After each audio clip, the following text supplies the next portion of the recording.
बोलो भोले शंकर की जय हो। बोलो लक्ष्मीपति नारायण की जय हो।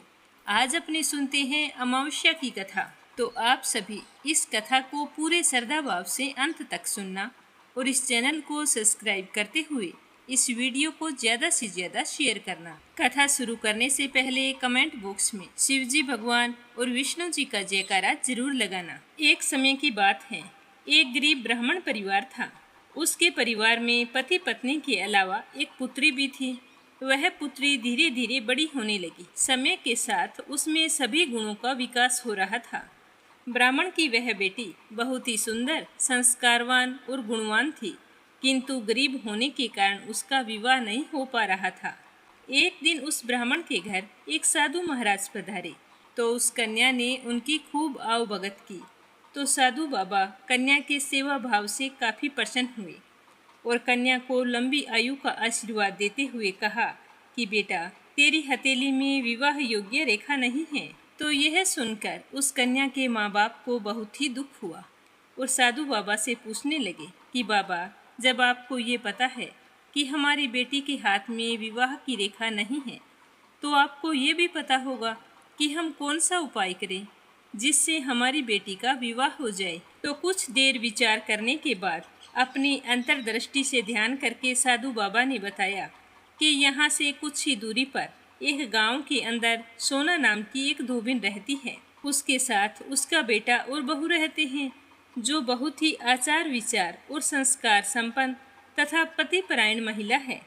यदि यह कन्या उसकी सेवा करे और वो इसकी सेवा भक्ति से प्रसन्न होकर अपनी मांग का सिंदूर इसकी मांग में लगा दे तो इसकी शादी हो सकती है। तो यह बताते हुए साधु बाबा ने कहा कि वह महिला कहीं भी आती जाती नहीं है। तो यह सुनकर ब्राह्मण ने अपनी बेटी से सोमा धोबिन की सेवा करने की बात कही। तो अगले ही दिन वह कन्या अपने पिता की आज्ञा पाकर सोना धोबिन के घर गई और वहां जाकर साफ सफाई करके घर के सारे काम करके अपने घर लौट आई। अब उसका रोजाना का नियम बन गया। सुबह मुंह अंधेरे जाती और जल्दी जल्दी सारा काम निपटा कर अपने घर चली आती। तो एक दिन सोमा धोबिन अपनी बहू से पूछती है कि बेटा, तुम तो सुबह ही उठकर सारे काम कर लेती हो और मुझे तो पता ही नहीं चलता। तो बहू कहने लगी कि माँ जी, मैं तो खुद सोच रही हूँ कि आप सुबह उठकर घर के सारे काम खुद करती हो और मुझे कुछ नहीं करने देती। मैं तो देर से उठती हूँ। तो सोना धोबिन कहने लगी कि नहीं, मैं तो नहीं करती। फिर ये कौन है जो हमारे घर का काम करके चला जाता है? तो सास बहू कहने लगी कि आज हम निगरानी करेंगी कि कौन है जो सुबह जल्दी आकर घर का सारा काम करके चला जाता है। कई दिनों बाद सोमा धोबिन ने देखा कि एक कन्या मुंह अंधेरे घर में आती है और सारे काम करने के बाद में चली जाती है। उस दिन जब वह जाने लगी तो सोमा धोबिन उसके पैरों में गिर पड़ी और पूछने लगी कि तुम कौन हो और इस तरह छुपकर मेरे घर की चाकरी क्यों करती हो? तुम्हारे ऐसा करने से मुझे दोष लग जाएगा। तब कन्या ने साधु द्वारा कही गई सारी बात उसे बताई। तो सोना धोबिन पतिपरायण थी, उसमें तेज था।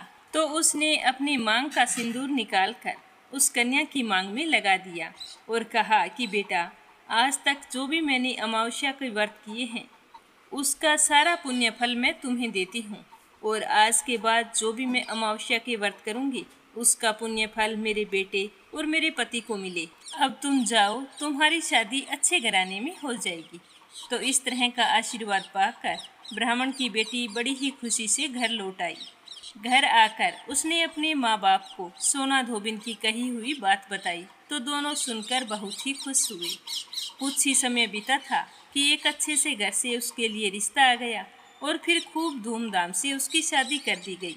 उसके बाद से साहूकार की बेटी भी अमावस्या का व्रत करने लगी। इसीलिए कहा जाता है कि जो भी महिला अमावस्या का व्रत करके इस सोना धोबिन की कथा को सुनता है उसके सुख सौभाग्य में वृद्धि होती है और पति पर आने वाली हर बुरी बला टल जाती है। हे अमावस्या माता, जैसे आपने साहूकार की बेटी को अखंड सुहाग का आशीर्वाद दिया, वैसे ही सभी के सुहाग की रक्षा करना। जो भी आपकी इस कथा को कहे, सुने या फिर हुंकारे भरे, उन सब की हर मनोकामना पूर्ण करना। बोलो अमावस्या माता की जय हो।